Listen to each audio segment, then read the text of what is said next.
Good afternoon. I'd like to welcome you to the March edition of Real Talk Economics. I'm on the road this week, unfortunately, so we have pre-recorded this edition. We will be back live next month in April. That means we're losing out on interaction with you this month, but if you have any questions, please feel free to reach out to me on LinkedIn. Let me get the slides up and then we get started. Unfortunately, a lot of the data that has come through over the past few weeks wasn't very positive, and that applies to both economics as well as politics. Even in the US, where the year hasn't started too poorly, things aren't looking too good. And in Europe, the general conditions aren't overly positive either. So in terms of running order, we will start with macroeconomics and we will have a look at high frequency data first. And there isn't anything more high frequency than stock markets and FX markets. Data there gets produced basically every second. And when we look at stock markets, we can see that in the US, March and the second half of February weren't very good. The S&P 500 has lost quite a lot of ground. The year didn't start too disappointingly. Donald Trump came in, markets were rather upbeat, but now over the past few weeks, investors have become more pessimistic. Different story in Europe. The stocks Europe 600 has been appreciating for quite some time. It's up by around 12% since the beginning of the year. And in China, the situation is even better. We've seen a 22% increase there since the 1st of January. When we look at the FX market and at the euro-US dollar exchange rate in particular, we're seeing a very similar story. Donald Trump won the election in November. Investors had become more optimistic about the US. As a consequence, the US dollar appreciated against the euro. The euro moved lower, moving towards parity. But then in the second half of February and in March, the euro gained some ground again and is now pretty much back on the level where it was in November when the elections in the US took place. So in other words, the situation in the US isn't as good as it was a few months ago, as investors are becoming a bit more pessimistic. And we're seeing this development also when we analyze consumer confidence in the US. The US Conference Board Consumer Confidence Index on the left-hand side here appreciated in late 2024, so it moved higher. US households became more optimistic, but then since the turn of the year, that index has been on a deteriorating trend. At the same time, the perceived likelihood of a US recession over the next 12 months, that is a sub-index of that US Conference Board Consumer Confidence Indicator, that has increased. In other words, US households are concerned about a looming recession in the US. And that, again, is not good news. It's not good news for the US economy because pessimistic households don't tend to spend a lot. And given the size of the American economy, that is also not good news for the global economy. Let's have a quick look at the situation in Europe. Consumer confidence here took a hit in late 2024. That applies to both the Eurozone as well as the UK. But 2025 actually started all right. Consumers, both in the EU as well as in the UK, have become less pessimistic in the first few weeks of 2025. So different story depending on which country analyzing situation, looking on it's on an improving trend in Europe. In the US, unfortunately, not that optimistic. Let's have a look at the business side of things. Business confidence in the US. And first, we're looking at the US PMI composite output. Long name, what does it mean? Well, PMI stands for Purchasing Managers Index data. For those of you that are tuning in every month, they know what PMI stands for and how it's measured, but let me reiterate the methodology for those that are joining for the first time. Basically, it's a monthly survey. Purchasing managers are asked on a monthly basis. They're asked certain questions, and the range is between 0, which is the worst reading, and 100, which is the best reading, which means 50 is a neutral line. Readings above 50 are good, readings below 50 are bad. Composite means this is an aggregate of the service sector and the manufacturing sector. And we can see that in the US, the corresponding reading was 50.4 points in February. So it's just above that neutral 50 points line. It's just above, and also problematically, it's actually down from the previous month in January. That PMI came in at 52.7 points. It's now actually on the lowest reading in 17 months. When we look at the service sector PMI, situation is even worse. The corresponding reading is at 49.7 points. This is below the neutral 50 points line for the first time in 2 years. Manufacturing looks stronger, at least superficially. Manufacturing output PMI, that is, stands at 51.6 points. It's the highest reading in 8 months, and output also rose for the second month in a row. There is one problem, however, with that reading, and that is that it is probably artificially inflated. Why is it inflated? Because manufacturers in the US are exposed to tariffs. Donald Trump is very adamant that tariffs are coming, which means that a lot of manufacturers have probably front-loaded purchasing activities. They're buying stuff now in order to avoid tariffs, which means that this is probably a one-off, and we will see a moderation in manufacturing PMI in the US over the next few months. The composite new order inflow index is also down, indicating that there are probably some pipeline issues, sales pipeline issues in the future, and business expectations in the US have deteriorated to the lowest reading since December 2022. So that is another problem with business confidence in the US. And the last topic I want to cover here is one of the PMI sub indices deals with input price inflation, and input prices have also been rising for quite some time now. This is not a US story, this is pretty much a global phenomenon, but we're seeing this in the US as well. Let's have a look at Europe. And we are looking at PMIs again. It is a slightly different visual. We're looking at 3 of the more important sub-indices of the PMI. The blue bar is the output index. The orange bar represents new order inflow. And the purple bar is employment. Logic is the same. Readings above 50 are good. Readings below 50 are bad. When we look at output, the situation is already quite severe. 11 out of the 19 sectors that are covered, they reported output contractions in January in Europe.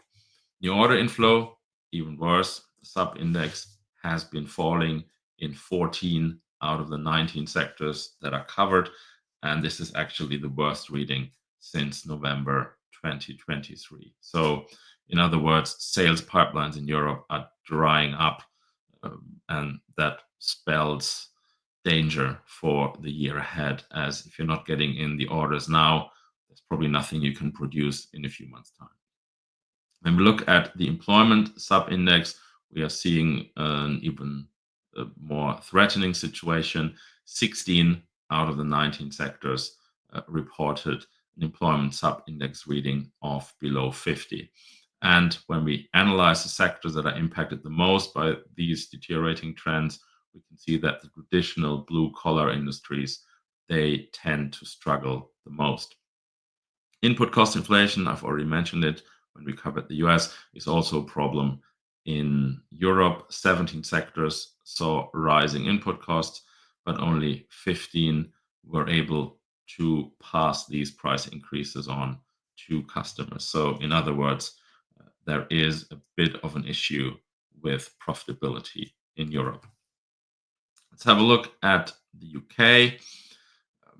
Mixed news, I guess, here as well. The composite PMI, so the combination of manufacturing and the much bigger service sector PMI, that remains above the 50 points line. So in other words, it's in optimism territory, it's in growth territory. The February reading was 50.5 points. The service sector performs better than manufacturing. This is a general trend across the globe, exception is the US. We already covered that. But UK service sector PMI stands above manufacturing PMI. But even there, new order inflow has fallen for 3 months in a row now. And this also happened by the fastest pace in 1.5 years. Staffing numbers contracted by the fastest pace since November 2022. Back then, lockdown measures were in place. So that gives you a bit of an idea of how bad the employment situation is, at least the perceived employment situation when you ask purchasing managers. Input price inflation is also rising, has been rising for 4 months in a row now, and it has been rising by the fastest pace in more than 2 years. Output price inflation, so in other words, the prices that companies are charging, they are rising, and they have been rising by the fastest pace since April 2023. Positively, business expectations have risen, but they've just risen marginally, and they've risen from a 25-month low in January.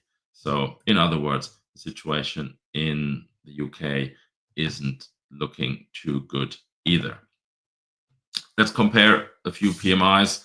Eurozone on the left-hand side, UK in the middle, US on the right-hand side. 50 is a neutral line, just to visualize it again.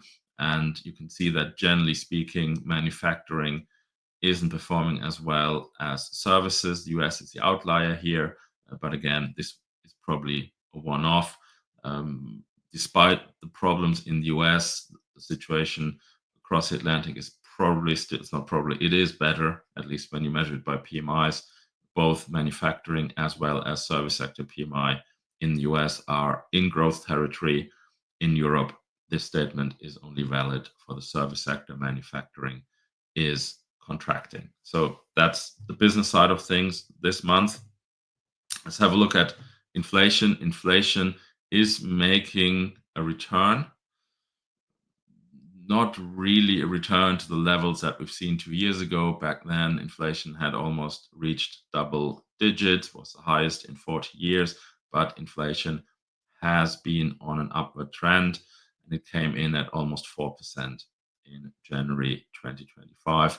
This was actually the worst reading in 12 months. We continue to see a split between goods and services. Service sector inflation is much higher than goods inflation. Goods inflation in the UK stood at around 1%. So that is significantly below the 2% target that the Bank of England has.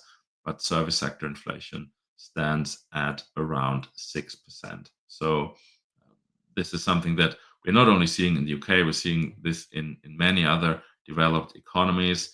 Food price inflation is also on the rise again. Food price inflation is now standing at around 3.3%. Previous month was 2%, so a significant increase. Transport sub-index, which is heavily driven by fuels, that increased from -0.6 to now 1.7. And the Bank of England is actually counting on a further increase in inflation over the next few quarters. Why is that? Well, there is ongoing wage pressure. We will see that when we talk about the labor market. There are base effects because of regulated energy and water prices. All of that will have an impact on inflation in the UK over the next few quarters. So inflation is likely to remain above the 2% target for quite some time. Inflation is higher for longer. It's stickier than initially anticipated. Let's have a look at interest rates. And here on the left-hand side, you can see the interest rate on new corporate loans in Europe. The red line represents the UK. The green line is Eurozone. And I've mentioned inflation has come down in 2023 and 2024. It's on the rise again, but it's nowhere near these multi-year highs that we've seen a few years ago. And because inflation has come down, central banks have also cut rates over the past few years. And some central banks, including the Bank of England, including the ECB, they have actually cut rates in 2025 already. And despite the recent return of inflation, it's still likely that interest rates will continue to fall in 2025. Not by as much as initially hoped, but there will be another 25 or 50 basis point cuts over the next few quarters. However, and this is why I include this visual, there are some worrying trends. And by simply looking at the chart on the left-hand side, you can see where we are. Interest rates have started to come down. They peaked 18 months ago or so. Since then, they have been falling. But despite that fall, they are still fairly elevated, at least when we compare it with 3 years ago, 5 years ago, 10 years ago. In other words, interest rates, not only for corporates, same would apply to households, the current interest rate levels are roughly the same as they were during the global financial crisis. So, in other words, if you're rolling over a loan that you've taken out a year ago, your interest rate bill will come down. If you're rolling over a loan that you've taken out 3 years ago or 8 years ago, you will face a much higher interest rate cost. And as medium and long-term debt gets rolled over, this will have a negative impact on credit risk. But it's not only the overall amount of interest that is due, there's also an issue with lending terms. Central banks produce so-called bank lending surveys on a quarterly basis. And when you look at the last editions, you can see that lending terms have actually tightened quite considerably in the Eurozone, in the UK. So in other words, getting access to credit is becoming more complicated, which also has a negative impact on credit risk. Let's have a look at the UK labor market. It remains a bright spot. There has been a deterioration as well, but generally speaking, unemployment isn't a concern. That said, unemployment is on an upward trend. It has moved to 4.4%, and that is roughly half a percentage point higher than 12 months earlier.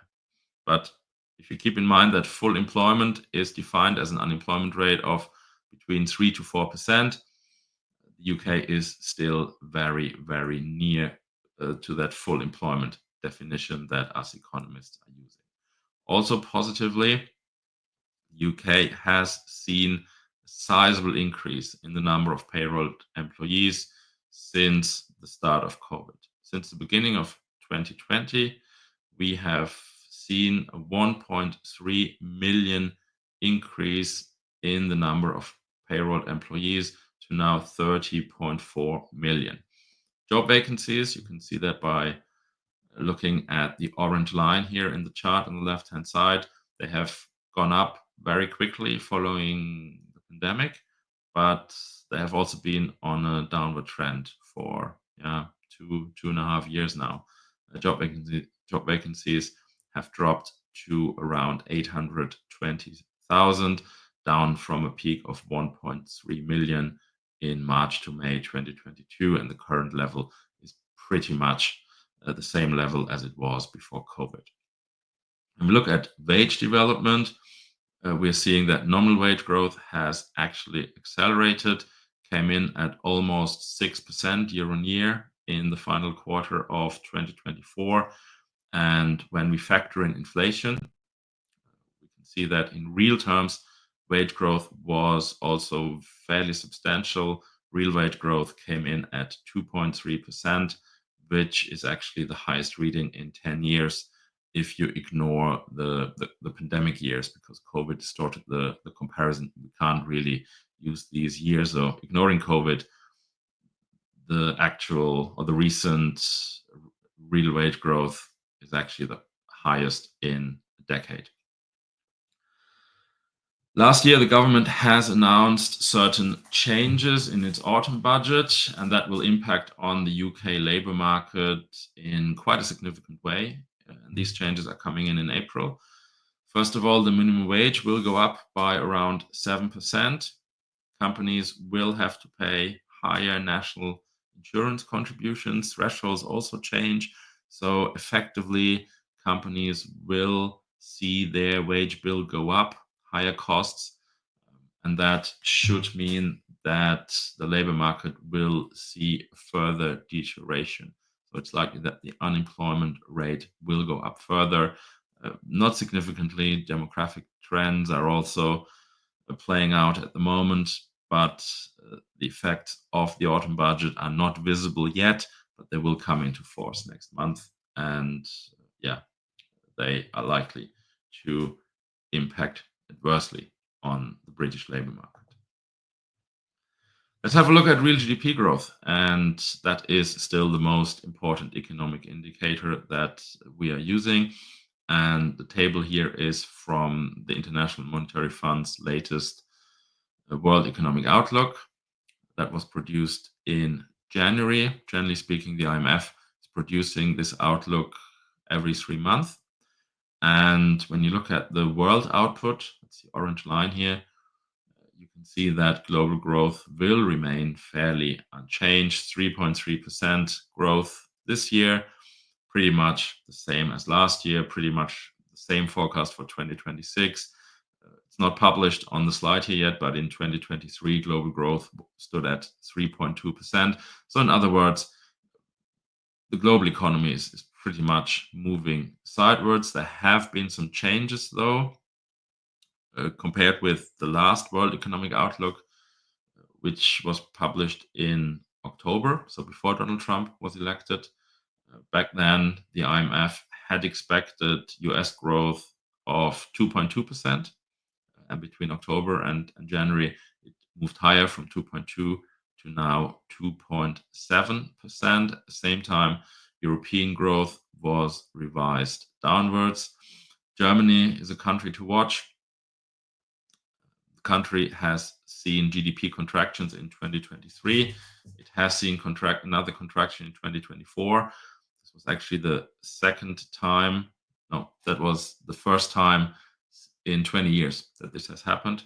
It was in 2003 and 2004 that the German economy contracted for 2 years in a row. And the problem is that the 2025 outlook is mixed. I'd say, generally speaking, there are structural problems that are holding back German growth. So I'd say Germany is at risk of seeing another contraction this year, which would make it a premiere, first time since the Second World War that this would happen, a 3-year-long GDP contraction. But then last week, the German government has launched an immense fiscal stimulus package worth 1 billion euros, and that should support growth going forward. The big question now is how quick can they increase spending? What will be targeted? Generally speaking, infrastructure and defense, they will benefit, but the new government hasn't been formed at the moment. The coalition talks are still going on, so it will still take some time until this fiscal stimulus will be launched. So economic performance in Germany will not be great despite that immense support measure. In China, the economy will grow by around 4.5% this year. Similar to Germany, China has launched a fiscal stimulus package. They've also increased monetary stimulus, but it wasn't very sizable because they want to keep their powder dry. The trade war with the US has just started. So China is certainly not a global growth engine anymore.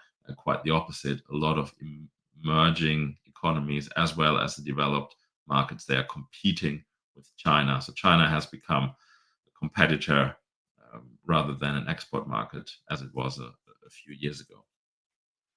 India will grow by around 6.5% according to the IMF's latest set of forecasts. That is rather solid.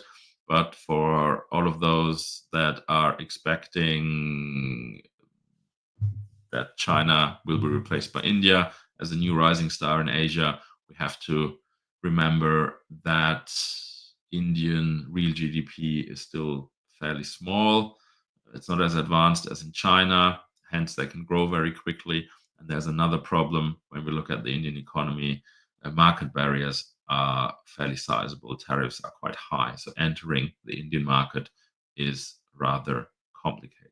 There's one big problem with these forecasts generally, and that is that they will be very volatile. In fact, the OECD has just released a new set of forecasts. They have cut growth forecasts for the US, which in my eyes makes sense given the recent developments of business as well as consumer confidence indicators. So there is a lot of movement, and that is because of the very high degree of economic uncertainty. And we can see that by looking at the latest economic policy uncertainty index. I've plotted a few countries, Germany, the UK, the US, as well as the global average. And by looking at the right-hand side of this chart, you can see that the global average has been rising for quite some time. Of course, that is mainly driven by the developments in the US, not only, but the return of Donald Trump to the White House certainly is an important factor here. When we talk about geopolitical uncertainty, the topic trade war pops up all the time, and that makes sense. It's completely understandable. When we look at which countries are the most exposed to a potential trade war with the US, we can see that most exposed are its direct neighbors, Canada and Mexico. And that's not a surprise.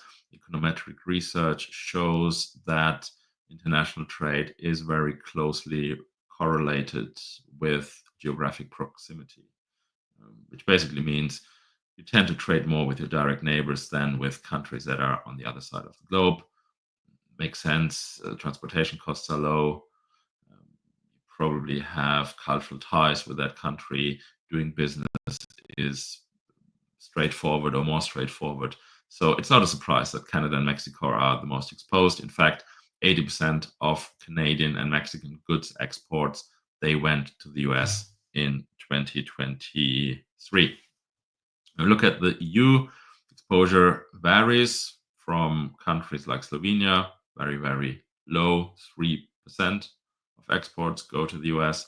In Ireland, exposure is much higher, around 46%. The big economies, Germany, Italy, they export around 22% of their goods and services to the US. In France, the share is a bit smaller, 17%. The most exported goods to the US in 2023 were pharmaceutical products and cars, and that is rather concerning because it is fairly easy to slap tariffs on these goods. China is a country that always pops up when we talk about trade war with the US, and China's exposure is probably smaller than one might expect. China only exported 15% of their goods to the US in 2023, and international trade in China isn't very sizable when we compare it to domestic GDP. So when we add up exports and imports in China, we end up with a figure that is equivalent to 37% of Chinese GDP. That figure was much higher 20 years ago. In 2006, export and imports were equivalent to 64% of Chinese GDP. The Chinese government then realized that this is an issue, and they shifted from export-led growth to investment growth. And a few years ago, they then moved away from investment to consumption-led growth. All of that came with issues. There was a lot of investment in the Chinese real estate sector that has led to bubbles. Now, consumption is very sluggish following COVID, but at least they're not that exposed to international trade anymore, especially not when we compare it with Germany. Germany exports and imports are equivalent to 90% of domestic GDP. Mexico and Canada, it's around 70%. That doesn't mean that China is not at risk, but it means that there are other countries that are probably more exposed to potential trade war with the US. Let's have a look at the UK. In the UK, there are sizable risks as well. The US is the UK's most important export and import market. In 2023, the US took 22% of all UK exports. Second placed country was Germany, and Germany only took 7% of British exports. And imports, maybe not as high, the exposure, but the UK gets 18% of their imports from the US, 10% from Germany. Germany is the second ranked country here. Again, the exposure of the British economy is much bigger in the service sector. Sector exports, 27% of them go to the US, and 20% of all imports in the service sector originate in the US. And we can also see that by looking at the tables here, charts on the left-hand side. First one here shows you goods exports. Just have a look at the overall readings of machinery and transport equipment. Exposure there, something between 25 and 30 billion pounds. Chemicals, close to 15 billion pounds. I switch the slide now, and we can see service sector exports, and we can see that the readings go up significantly. Other business services and financial services, they are the most important export products there, and in value, they are much more significant than goods exports. Generally, US-UK trade was worth more than 300 billion pounds in 2023. The UK runs a sizable surplus, more than 70 billion pounds, and that means that the UK is very exposed to a trade war with the US. Certain regions like the East, Southeast, London, the West Midlands, they are more exposed because a lot of exports that leave the UK originate in these regions. Let's have a look at credit risk, and let's start with payments performance here. And we're looking at average payment delay, and we're measuring it by days beyond agreed terms. We're looking at readings for Q4 2024. This is from Dun and Bradstreet. And when we compare 2024 against 2023, we can see that payments performance in 2024 has deteriorated marginally. Between the first quarter of the year and the last quarter of the year, the average payment delay in Europe increased. It increased by 0.1 day. The average stands at 12.2 days at the moment. So deterioration, yeah, but not a very sizable one. However, when we approach it from a country level, we see that there are winners and losers, and one of the winners is actually the UK. The UK has seen a sizable improvement in 2024. The country started the year with a payment delay of 13 days beyond agreed terms, and it finished the year on 10.8 days. So an improvement by 2.2 days. It also means that the UK now stands above the European average for the first time in 4 years.